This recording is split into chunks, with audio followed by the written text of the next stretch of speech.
Dear speakers, ladies and gentlemen, welcome to this session on the third day of the COP27. I am Miriam Magdisi, the communication expert of EU-funded ClimaMed project, and I will act as the stage moderator for this one-hour side event titled Just Sustainability, Circular Economy and Social Justice, Employment and Social Policies to Support a Just Green Transition across the globe.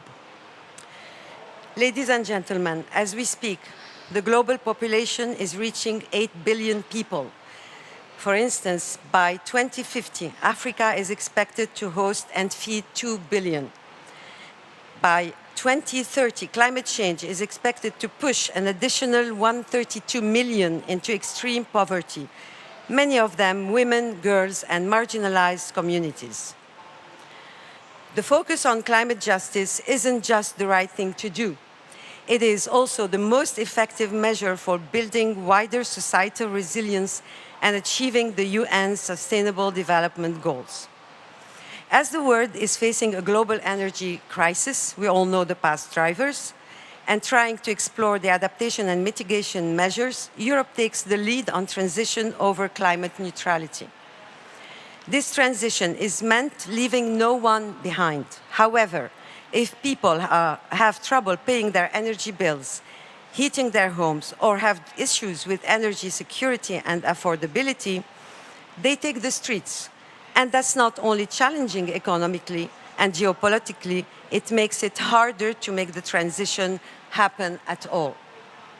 Moreover, the transition objectives will be achieved only if investments in human capital is prioritized together with behavioral changes by all populations. This requires skills, vocational and technical education, but first of all, massive investments in the training of the trainers to keep sustainability objectives alive. It also requires that we change the way we produce, consume, and live. I'm pleased to welcome our exceptional panelists who will explore the challenges and opportunities of social and climate justice in the EU and globally. I would like to first welcome Joost Kort, the Director General of the Directorate General Employment, Social Affairs and Inclusion since March 2018. Previously, Mr. Kort served as Deputy Director General in the European Commission's Trade Department, in the Agriculture and Rural Development Department, as well as in the Enlargement Department.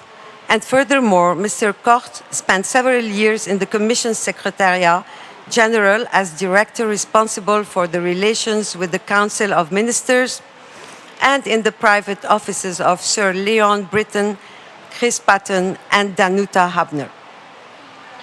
Mr. Kort is a lawyer by training with 8 years of academic work on European law at the universities of Utrecht and Edinburgh.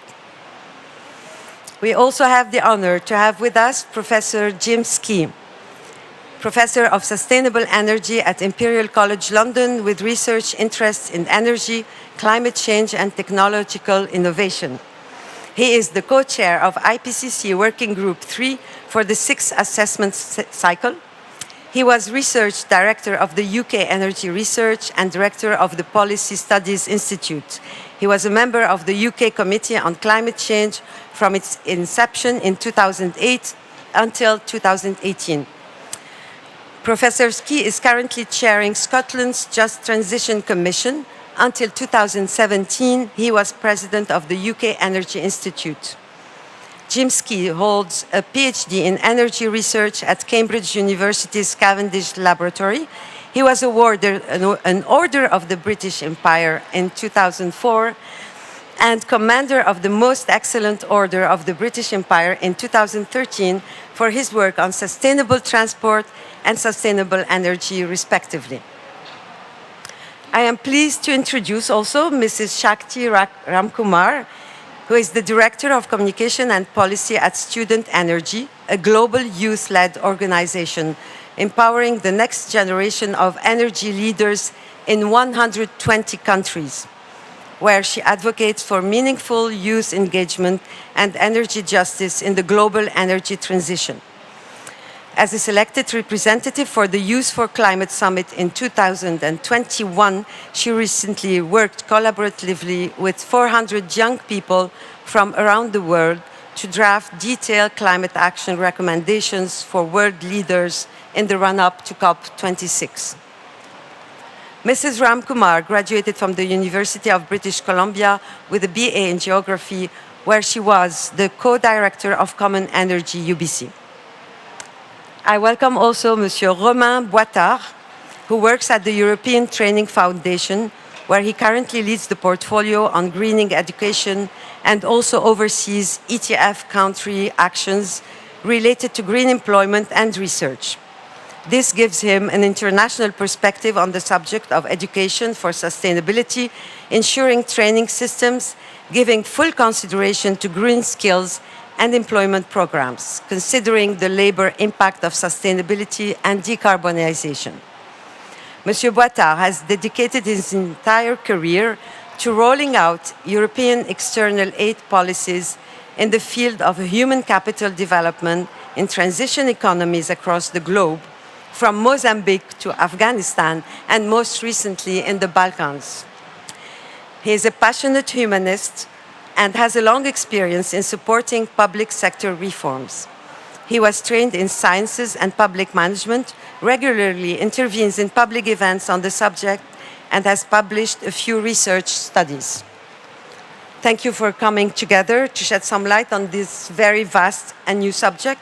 And the first question is, justice and fairness of the transition over more sustainable and protective economic models have been largely analyzed, and they are part of the policy designs in many countries, including in the EU commitments over climate neutrality and its European Green Deal. From your point of view, the four of you, how policymakers and practitioners can support and shape fairness and justice globally?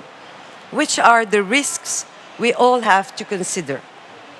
I would like to start with you, Mr. Kort, if I may, with a broad overview of the problems, the needs, eventually concrete answers, specifically in these times of the current economic and energy crisis. Thank you. Okay, thank you very much for inviting me to this panel. I'm very honored to be here to close the day in a very, very good and constructive manner.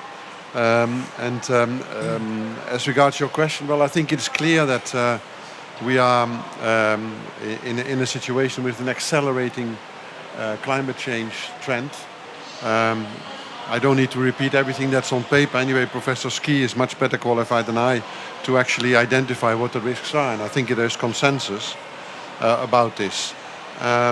It is also clear, I think, that there is a serious risk that climate change will split the world into two groups. Sometimes two types of countries, but also within societies, I think. Two groups of people, the ones who can manage to adapt, who have the resources to adapt, and those who can't. And I think this is the risk that I think I'm very happy that we can discuss it here today. Because we have to take this very seriously. The European Union is, as you said yourself, clearly committed to legally binding now targets. I mean, we've set all this in the climate law. The 55% reduction, and then later the climate neutral 2050 targets. So we're going to do this, and I think this is clear, and nobody contests this. For this transition, however, to be just and fair and acceptable for our societies, I think more is needed. More is needed, and because I don't think the climate transition policy measures in themselves are enough. Fairness will not come by itself. It's not by default. Policy measures are needed, and that's, I think, the debate that we must have, and also in the context of COP. We opened today the ILO European Commission Pavilion for Just Transition, which is also, I think, a token of these important reflections. But again, of course, the good news is that if you look at all the studies and the analysis that the green transition is extremely positive, also for employment and social policies, if they are done rightly. There is a triple dividend within grasp. Of course, reduce the emissions and improve the environment. It's the first one. Create quality jobs in that transition and also improve general welfare and the well-being overall. So the clean energy transition has significant economic and job creation potential. According to our own calculations in the Commission, I think 1 million extra jobs by 2030 and 2 million in 2050. That's according to our own impact assessment. So the overall result will be positive. But again, we must not underestimate the social and employment consequences. These jobs will not be necessarily in the same place. There will be jobs lost and others will come. Not in the same place, not the same people. And I think this is the worry, and it's a legitimate concern, I think, that the workers have and that also society more broadly has. We know that there needs to be a restructuring of industries, up and reskilling of workers, and also the distributional impact of all these measures must be taken into account. A recent EU study from the JRC, our Joint Research Centre, has come to the conclusion that certain aspects of the transition are not necessarily bankable. So you cannot actually calculate or provide direct economic returns. What is clear is that, of course, in the long term, they benefit our societies, and therefore we should do it. One key element here, and I will stop there, I will conclude there, is that if we want these transitions to be done in a just and fair way, we need to invest a lot more in our human capital. I think that's the key word, notably in the skills of the people, and accompany these processes through mechanisms that member states in the European Union are now putting in place, and which I think can also be interesting advice for other countries impacted. Thank you. Thank you very much, at least for the good news about a lot of job creations. And we know, it's great to know also that the EU thinks beyond borders also to achieve the sustainable circular economy that matches environmental goals with social ambitions. But Professor Ski, I know that the IPCC report is looking quite gloomy. So what would be your point of view on what policymakers need to do? Just first of all to say thanks for the invitation to do this, even though I no longer hold an EU passport. So this is a very welcome invitation. And just also to say that certainly our colleagues in Working Group 1 and 2 plus gloomy reports, we set out in Working Group 3 to put a little bit of hope into it by emphasising the things that could be done to address the climate change challenge and also the wider social consequences.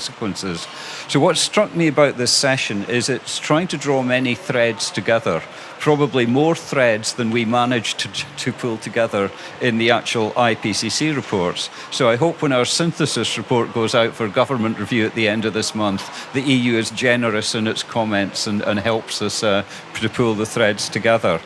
But just to take the challenges on, and I'll say I'm going to draw on my Scottish Just Transition experience as much as IPCC in this. First of all, looking at the question of global justice, and I think from the point of view of developed countries, the key thing is actually to meet the obligations under the Paris Agreement. That is absolutely intrinsic to achieving global justice. So for mitigation, it means making sure that policy development and implementation allow the NDCs to be met, making sure that the NDCs are fit for purpose for reaching net zero targets, and perhaps even thinking about an acceleration of the timing of net zero. That would all be very clear there.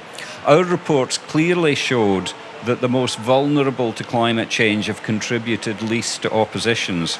And we've got an amazing statistic that least developed countries and the small island developing states have actually historically contributed only 0.4% and 0.5% respectively to historic emissions. And they're the most vulnerable and will bear the highest amount of cost. So this is really important in this point that, you know, developed countries step up. It's also important they step up in terms of finance to make sure that we get the investment flows. There are so many gaps. We have gaps in renewable energy, sure, but there are even bigger gaps in energy efficiency, land use measures, bigger gaps for developing countries than for developed countries, and bigger gaps actually for adaptation than mitigation as well. And it's not just a question of making sure the numbers add up. We need to make sure that the financial instruments are right, and especially for mitigation, that private finance flows are leveraged as well. And the second point I would make is the classic just transition argument, which I don't need to go on about very much. There will be unavoidable changes in economic structure. It's the classic just transition challenge. And of course, the ILO and DG Employment has a joint pavilion on just transition, where I think a lot of these issues are going to be flagged up. But certainly one thing that we did in Scotland was to extend the concept of just transition so that it wasn't just about workers, it was also about consumers and communities as well, who are affected in different kinds of ways. And the COVID pandemic has actually exacerbated inequalities. And this is a big challenge, I think, in many countries. And so getting just transition right in your own country is vital, both for a principled reason and a pragmatic reason. The principled reason is just the right thing to do. The pragmatic reason is that you will not get social consent around net zero ambition unless just transition principles are followed. So I think that's really quite important. And the last thing I want to say, just the third point to keep within my 5 minutes, is just to stretch the just transition concept even further. It's very evident that the consequences of actions taken in one country, including those that are taken in the name of just transition, can actually spill over borders and have effects in other parts of the world as well. It's a controversial area, but there are some consequences of net zero actions, such as the use of economic instruments, local content requirements in procurement, which can spill over into other countries with implications. And the human rights community is getting very interested in the question of labour practices in supply chains associated with renewable energy batteries, for example, and the production of the critical minerals required for these. Which I really got very strongly on an international conference about 3 or 4 weeks ago. So the question of economic diversification and allowing countries in other parts of the world to move down the supply chain to capture some of the higher value activities would actually be an important part of that global justice as well. But just to say that it was a huge question that was posed to all the panelists. So we can just have a little nibble at the different elements and maybe pick it up in questions. Absolutely. And probably I will just touch on one point to make the transition with the next speaker, is that, of course, we know that we need to be better prepared for the crisis and long-term challenges, and we need to strengthen the underlying vulnerability of communities, specifically in in the developing countries. And this takes me to you, Monsieur Boitard, from your perspective. How can policymakers support and shape fairness and justice globally when there are in the world those who have the resources to survive climate change and those who don't? That's a very, very broad and great question, and I hope I can contribute to this after two such great interventions. So I wanted to start by echoing what Mr. Kort started with. So we know for certain that as long as countries adhere to their Paris commitment, there will be a net employment gain. And so that will happen by default. Now, whether it's inclusive and whether it benefits local population and addresses the problems of inequality, that will come if we take specific measures. So in a sense, the employment gain will happen by default, but whether it is inclusive will happen by design. And that would be my main message. But maybe just to take a little step back on the impact of climate change on labor in the world of work globally. First of all, business as usual is the most expensive option, and that is because many industries rely on a healthy ecosystems to function and therefore employ people. The other thing is that climate change also makes work harder. I mean, anybody who's tried to work outside with temperatures over 35 degrees knows, and then this is the case for everybody in the agriculture or the construction sector. And so we already know that climate change is causing losses in productivity, which have been evaluated at over 2%. So this may seem little, but actually at the world level, that's over 80 million jobs lost annually just because it's too hot to work. Just to give a sense of the magnitude of the impact that it's having on the labor markets. So in addition to that, unemployment is persistently high throughout the world, certainly in the region where we are today, not to mention women and young people, migrants. This is a phenomenon that affects the entire world. We also know that inactivity, particularly early in life, has a negative impact on employability later, on your future earnings, on access to quality jobs, and not to mention a better life overall. So, and now I come to answer your question. You were saying, so different countries have different starting points. Yes, and so one of the characteristics of low or middle income countries is that they often have limited economic diversifications, and that their main economic sectors are very vulnerable to climate change. Examples include agriculture or tourism, which are also industries that largely or mostly employ low or middle skilled persons with lower wages who are more at risks of layoff.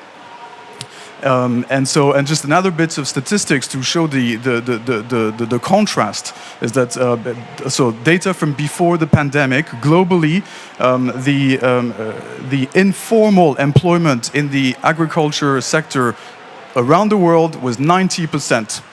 And it was 50% for the other sectors. So the majority of people work in conditions which are extremely hard and do not have adequate social protection to buffer any crisis. So this is the context in a sense. So this, of course, we talked about the opportunity and how the employment gains will be achieved, and there's ample evidence already for a number of years. We can see it happening as we speak. That there is a significant growth in the green sectors. Particularly, I'm going to mention a couple: agriculture, energy, construction, waste management. These are all gains. Projections, which again I must specify, these projections are conditioned by countries adhering to their climate commitments. If they do that, the net gains will be in over 60 million jobs globally. So just to be a little bit more specific, for example, the International Renewable Energy Agency says we can create 37 million additional openings by 2030, again, if countries adhere to their 1.5 degrees commitment. Investments in building energy efficiency, that could generate over 3.5 million green jobs in Europe and the US alone. The potential is much higher for developing countries. And there's also a growing body of evidence that in Europe, at least, green jobs, on average, have better growth potential, are more stable and more stable than traditional occupations, which proves that green jobs can be more decent. So, of course, we appreciate that in a context of a low-income economy, the environmental and social challenges may appear unsurmountable. Yet we see that addressing them together can yield positive results and powerful development synergies. There's many examples of such successes, notably in the region we are, with the renewable energy boom in North Africa. I think we will have the opportunity to talk about that in our next question. But talking about job creations, there's the youth population that we should not forget. And my question is to you, Mrs. Ramkumar, is that from your experience in the field with youth, how can decision makers and policymakers support and shape fairness and justice and go beyond, if you excuse me, nice speeches to demonstrate a meaningful commitment to youth engagement? Thank you for the question, and it's an honor to share the panel with you all today.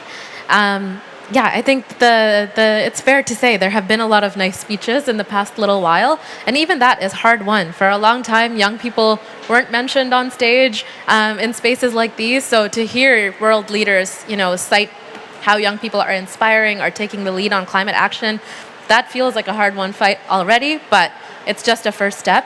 We need to see action behind those words. So I think there's a lot policymakers, decision makers can do to support young people in facilitating this transition.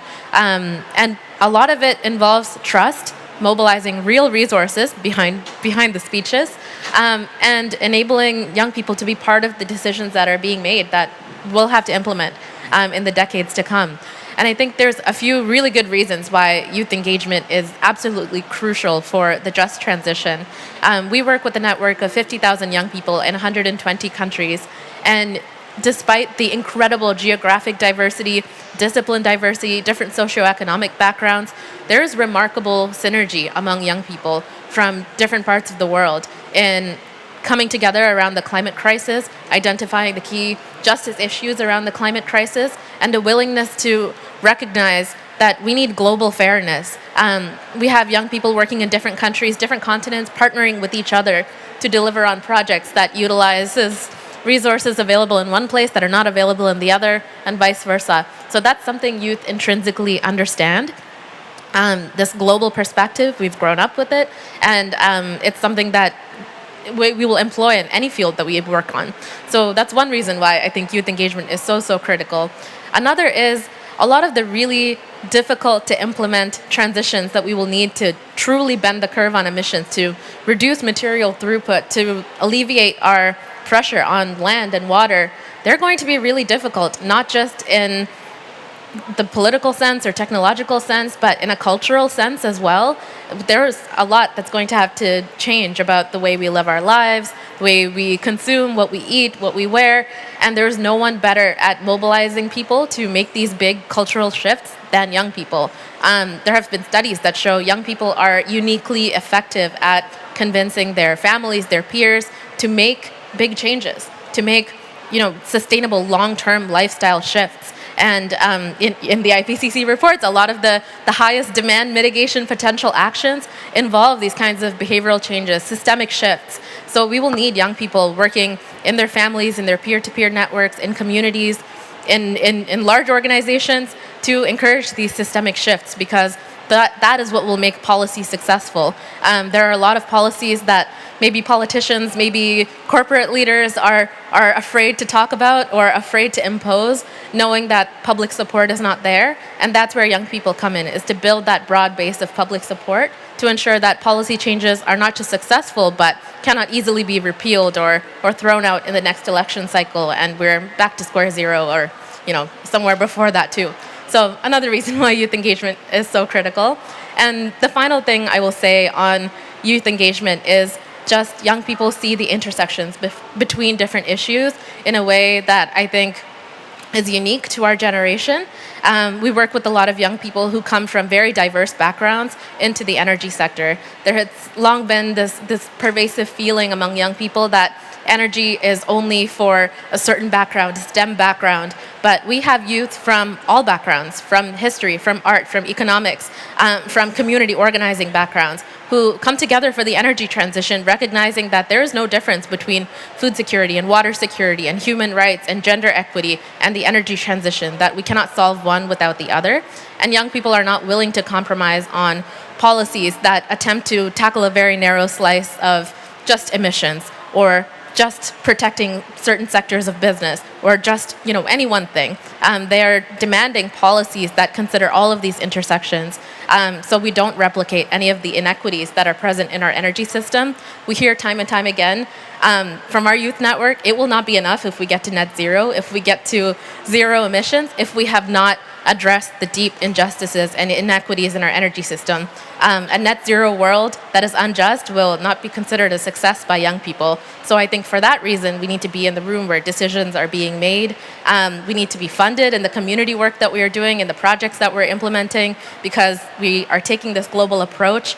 We have this unique mobilizing power, and we have the ability to kind of work on these intersections all at once. So, yeah, thank you very much. So I understand that for the youth, just sustainability is one cause apart from a huge, bigger cause in general. I don't know if I'm putting the right words, but just sustainability includes both the concept of a better life and the sustainable economy. And this takes me to my second question.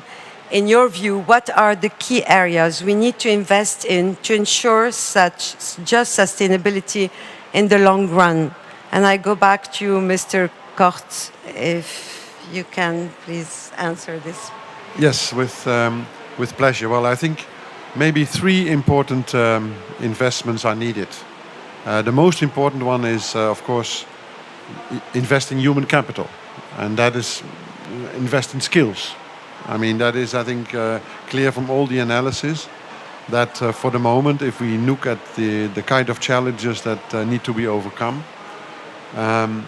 there are not enough people yet with those skills around. So it's clear that that needs to be addressed pretty quickly. In the European Union itself, this problem is actually made worse by more and more obvious labor shortages more broadly. I mean, beyond the skills, there are just fewer and fewer people around in the European Union, which creates, I think, an additional pretty serious problem, which was actually also mentioned by our President Ursula von der Leyen when she announced for 2023 the European Year of Skills. She did make the very obvious point that this is essential for the green transition and also for the digital transition. But she also said that this is important in the specific European context where we have labor shortages and demographic trend going downward. And she also linked this up to the need to be a bit more open at the European level about migration, legal migration from third countries. This country is a good example, in fact. How many, I think in Egypt every year, about 1 million young people come on the market and are looking for a job. So there is quite a bit of complementarity here. But I know that these discussions are, of course, politically extremely difficult. But nevertheless, I think in a meeting like today, we have to make this point. So skills, I think, is the most important thing here that I would like to say. The second thing is in a way what the previous speaker said. It's young people. I think, I find it difficult to actually add anything to what you said. I think you said it all. And it's not a coincidence that 2022 was designated the European Year for the youth, and that 2023 is the European Year for the skills. I mean, it's a logical step, and I think it does show that at the highest political level there is indeed this commitment and this understanding of how important it is. If we want to be successful, you need to be empowered to do what I think, according to all the studies that I have seen, at least in the European Union, there's an overwhelming desire on the part of young people to help and to invest, to help the planet. But also, I think, when they're looking for a job, being normally better educated than my generation, that the choice that you are making is very often driven by those same considerations of fairness, justice, and climate. I mean, I've seen interesting studies there that this is what young people are interested in, more in that than, for instance, in the level of their remuneration or their pay. So they really seem to go for companies, or when they choose where to go, that the climate profile and the sort of fairness profile more broadly of companies seems to be a very important factor, which is also recognized by those companies, and hence they work to improve their profile, to attract the best possible talent. So young people is the second point I would like to make. And the third point is, of course, the one that was also mentioned before, is that I think also pretty obvious that we need to change our lifestyles. I mean, this is not the challenge cannot only be overcome by technological improvements or skills or better education. Yes, these are clear elements that we need to have as well. But unless we are also prepared to have a pretty fundamental look at our lifestyle and the way we live and the way we work, and I think there is not going to be an easy solution. Thank you very much. Monsieur Boitard, what is the essential condition to attract and release motivated and skilled workers towards green jobs and skills to achieve just sustainability success? And can you give us an example? Yeah. Again, I'm going to echo Mr. Kort, because clearly the availability of skills is one of the key ingredients of a fair transition, not only because there are these new sectors growing, but also because some sectors will be declining, and the professionals who are engaged in these sectors, not to mention the automotive or the basically all the fossil fuel intensive sectors, will need to transit, change career, and they need learning and training also. So the human capital development dimension is clearly a large key, and on that I would add the gender too, because we see that for now, when it comes to green jobs, regrettably, there is no gender parity yet. For now, largely justified by the fact that it's mostly technical jobs that require STEM skills, but not only. So it's important to address these three aspects, but also the micro, small, and medium enterprises. They need to be supported to operate their transition. They make up the fabric of most low and middle income countries, and therefore they need to be supported, coached, subsidized, incentivized to become greener so that they remain competitive. Now, how to attract young people to these jobs? I think there's not that much need to attract them, because that's what they want to do. We've been hearing for the past 2 days, not to mention the previous speaker, about that. There's also evidence coming out of Europe. Notably, I can think of one paper, at least from Germany, where they mentioned that job openings with the word sustainability or climate action in them get more clicks than the others. So young people want to contribute to climate action through their professional career. That's almost a given now. Sure. And can you give us one example from your work in the field? Okay, so an example of where a country conducted, adequate skills anticipation surveys, basically to understand what will be the skills required in 5-10 years I'm thinking in particular of one example in Morocco, where this led to the obvious finding that renewable energy is going to be a very large sector in that country. It already is becoming one, and it will continue to grow. And in following that analysis, the authorities there got together with donors and managed to allocate the adequate resources to establish training centers exactly for these skills. It's now up and running. You can look it up, and it's called IFMERE for those who can remember abbreviations in French. And they're already training hundreds of renewable energy technicians yearly. And this was the result of international cooperation and skills intelligence mechanisms. Thank you very much. So, yeah, indeed, we have many opportunities to improve the development of green skills worldwide. And this takes me to Mrs. Ramkumar. In all these areas, young people deserve, as we said, and said it twice and 3 times, particular attention, because they have to bear the burden of transition and allow to have a life in dignity. They are at the forefront of this transformation, of course. What are the key areas we need to invest in to ensure that just transition is right for them? Yeah, thank you. That's a great question. And we work with a lot of young people around the world who are very eager to work in the energy transition, of course, and are attracted by jobs that center climate action and sustainability. But it is not as straightforward for them to access these jobs, even if the opportunities are out there. We work with a lot of young people from different socioeconomic backgrounds, from rural settings, from parts of the world where the right educational credentials are not available or are too expensive, or they do not have the right professional connections or the right mentorship networks.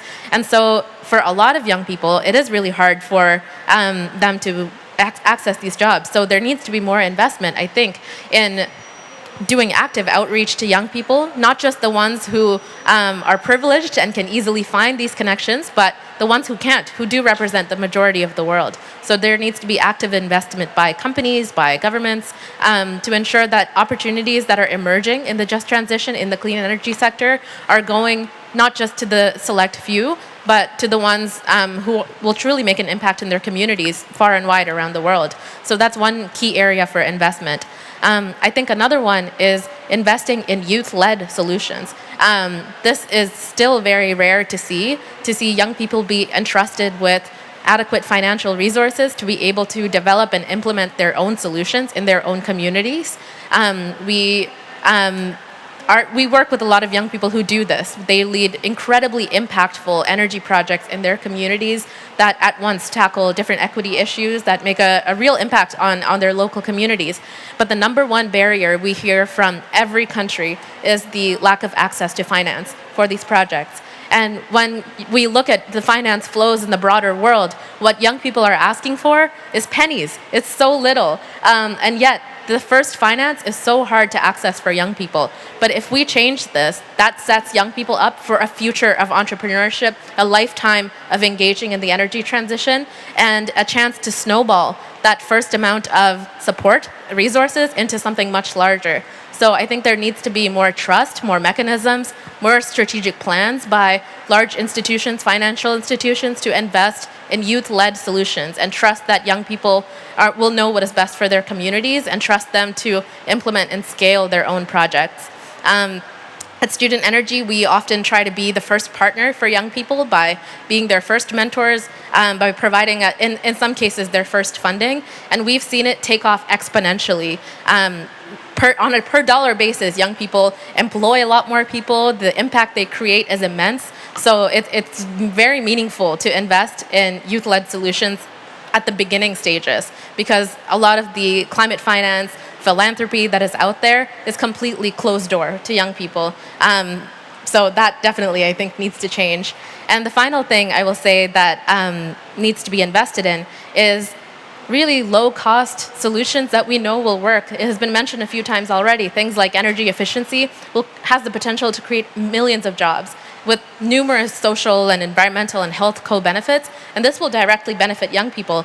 And yet energy efficiency continues to be underinvested in year on year. We are not even seeing, the bare minimum 3% a year improvement that we need to see. And this is costing young people their future. So I think investing in these low-cost solutions that we know will work and making that a policy priority, and then, taking away maybe some of the fanfare, the intention, the flashiness that goes towards novelties and emerging technologies and distant targets, and redirecting them to focusing on scaling and implementation of technologies we know will work, will greatly benefit young people. So I think those are the three things I'd like to focus on in terms of increased investments. And luckily, those are all things we can start doing today, tomorrow. Very doable. So thank you. Especially that the youth movement gained momentum and they're really up to it. Professor Ski, I would like to come back to something Gigi Kort said about we need to invest not only in bankable, what we invest into is not necessarily bankable to ensure a just transition. What is your point of view on this? Yeah, I mean, one of the things we've been talking about in Scotland is whether the just transition concept actually applies to adaptation as well as the reduction of emissions. And I think it's there the particular, because many mitigation projects are bankable. Basically, it's possible to do it because you can turn it into a single metric like carbon dioxide equivalent. That's not the case for adaptation because the benefits accrue to a different set of people and there's nothing so much that can be traded.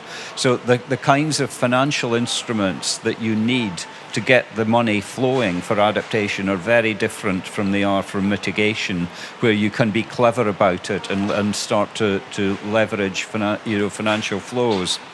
Could I maybe try to deconstruct your question? Of course, please do. Just a little bit, because the question included the word invest. And it was very striking in the first session of our Scottish Just Transition Commission how little we talked about money and how much we talked about other things to pursue a just transition. And let me just say, money is incredibly important, and I'll get on to that. But there are other things as well about making sure that you can reducing the barriers and allowing things to flow. I mean, you've been asking for examples, and I'll give you some very perverse examples of things that don't work. Yeah. Right, if you're a diver on a North Sea oil platform, you need to spend 2,000 euros on retraining to do pretty much the same job on an offshore wind platform. So why is that? So we're actually working at things like energy skills passports to allow people to move. If you're a farmer and you want to leave your land to your children, if it's agricultural land in the UK, it's free from inheritance tax. If there are trees on it, it's subject to inheritance tax. So what does that kind of do for incentives? There are so many things you need to look through just to make sure you've taken the barriers down and taken things out of the way. So you're asking particularly about where we need to invest, and can I just say I completely agree about investing in skills and retraining. I mean, that is absolutely the case. But I actually wanted to pick up on Shakti's point as well about energy efficiency. In the UK, we have a hopelessly inefficient domestic housing stock, and there's a triple win to be gained from improving efficiency. It will reduce emissions, it will reduce people's bills, which will help with energy poverty, and it will help to create new employment. And it's a sector in which people tend to be hopelessly underskilled in that sector. And there's a really, really big value in upping the skills and the training to put much more ambitious energy efficiency solutions into place. It also raises questions about money, about who pays for this. Where is the investment coming from? And it's very interesting with energy efficiency. There are some people who simply cannot afford it. And some of the biggest successes in Scotland and the UK have actually come in social housing, where there's a very foreseeable mechanism. The challenge is in the private rented sector and in owner-occupiers of homes, where you would expect people to pay for themselves because they're going to get a longer-term benefit. And how you actually move it in that direction is a big challenge. So I do think the money and the investment is matters, but what really cares is not just how much money flows, but how it is made to flow and who is actually footing the bill at the end of it. And there's big equity and justice considerations about that. Thank you very, very much. I mean, we can go on and on. It's a vast, vast subject. However, we have 5 minutes for questions from the audience. Yes, please.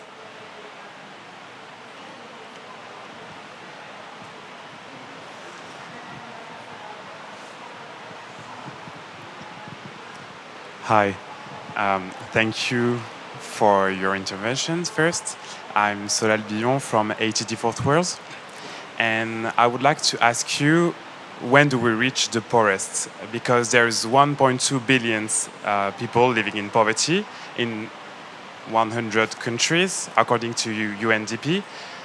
97 million in Europe, according to Eurostat, and most of them are disempowered, are living in shame. Some of them are living in the streets. And you talked about jobs and everything, which is very good, but giving them a job is not enough to include them, because poverty. So what is your question exactly? Yes, Sorry. I'm coming Just to to give a chance for other so my question is, how do we make them part of the just and green transition, and when are we starting it? Would you like to answer? DJ Kort, yeah. No, you put your finger on a very important issue. I'm very grateful that you raised this issue. The numbers are staggering. 97 million, you're right. This is the number of people at risk of poverty. It's a bit more nuanced. But these are my own figures, so I'm not going to contest them. Which is about almost 1/4 of the whole EU population. It's incredible. It's a scandal. So and the number is actually quite stable as well. It's not going up and down. The only good news is perhaps that the number before COVID is about the same as after COVID. So we've actually overcome. I mean, the member states, with help from the budget of the European Union, have actually quite well overcome the COVID crisis, which was, of course, an enormous dip, an enormous challenge, particularly for those who are already at risk of poverty. And now so we were quite happy about that. Now the next one is coming. And this one is potentially a lot more difficult, I think, without any doubt. Because those are also the people who tend to live in these poorly insulated houses, who do not have the money or the expertise or the contacts so the awareness is there. There is also a target, as you will know, 2030, the number then needs to go down by 15 million, of which 5 million children. In the group of poverty, the most shameful thing for any European to know is the child poverty, which is actually rising. So the recognition is there, the feeling of shame. The European Union as an institution doesn't have much tools other than money and advice, advocacy, mobilizing this shame. There is a child guarantee which has been put in place by us, which commits member states to do certain things. There's also now a recommendation being negotiated in the Council about minimum income, where we also try to convince member states and encourage them to look much better into the kind of basic assistance that people need. But I agree with you that we cannot afford to miss this group, because they are very important also to reach our climate targets. Thank you very much. I think we have time for another question.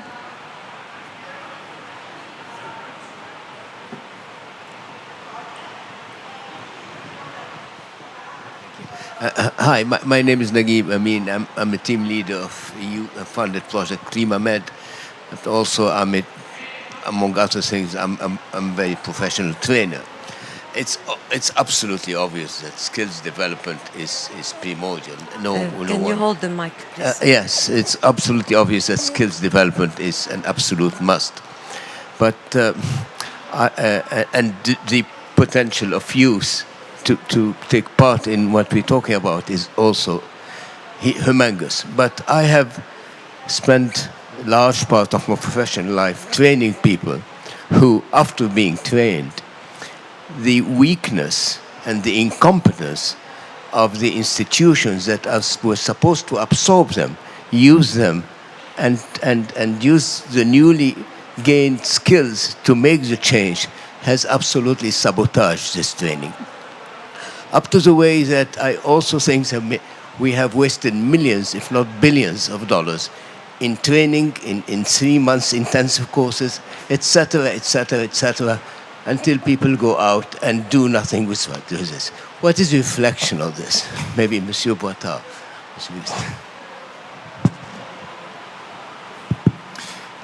Thank you. That's a very broad question. My quick take on that would be that what we see through our research is that large corporations seem to very well understand the challenges of climate change, even though sometimes they decide to ignore it. They are fully aware. The situation is very different for smaller ones, particularly the micro and small, but also often the medium enterprise category. These are, family businesses which make up the bulk of the economic fabric of low and middle income countries.